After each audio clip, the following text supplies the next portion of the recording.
Урматтуу кыргызстандыктар, таажитуму көр болгон көкөрүктү ойготуп, унутта калган онгобузду эске салды.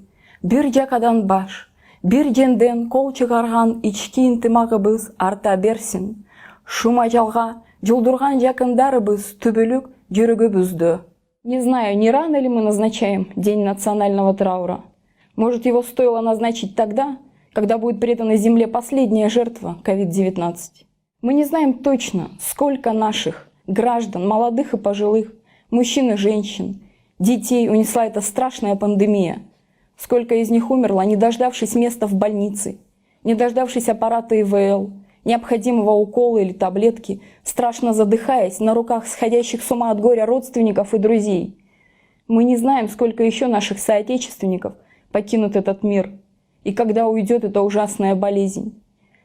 Все эти долгие месяцы мы, как во время войны, с ужасом и страхом открывали новостные сайты, боясь увидеть там родные и знакомые лица, имена еще вчера весело шутивших, строивших планы на будущее, людей с черными строчками «умер от пневмонии», скончался от COVID-19.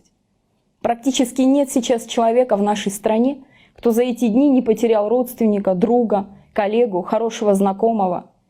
Мои учителя, мои друзья и коллеги, родные моих друзей и близкие тоже попали в этот безумно длинный список, где, как мне кажется, гораздо больше, чем 1300 человек.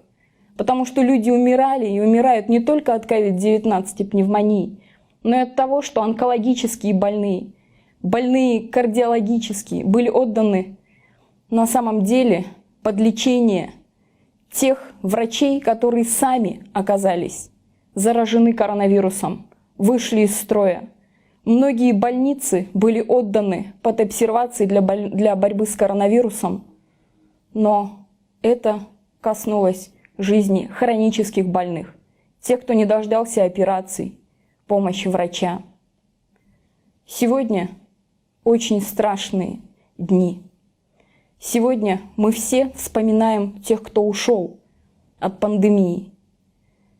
Но хочу сказать, что это не только пандемия и коронавирус. Это бессилие власти, это цинизм, это разрушенная система здравоохранения.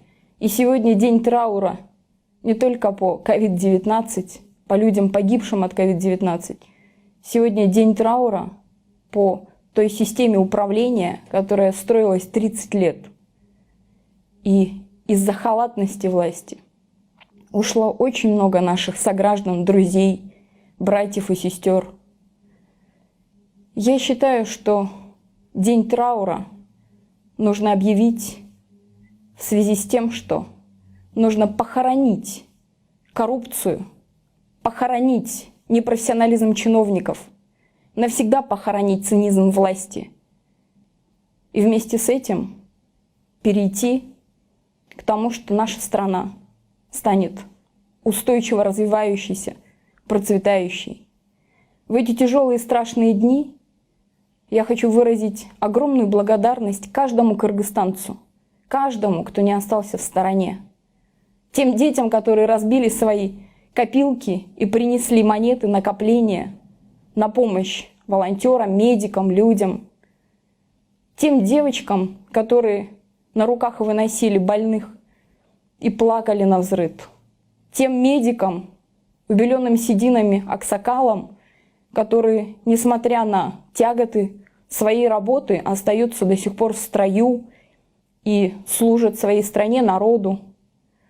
Я хочу сказать им спасибо, потому что пандемия проявила на сегодняшний день все язвы и болячки нашей системы государственного управления, но также обозначила великодушие, мудрость и глубину народа Кыргызстана. Спасибо вам, кыргызстанцы. Скорбим о тех, кто ушел сегодня из жизни. Плачем вместе с каждой семьей, которая потеряла близких и родных. Примите соболезнования и глубокие слова уважения за то, что сделал каждый кыргызстанец в эти тяжелые дни.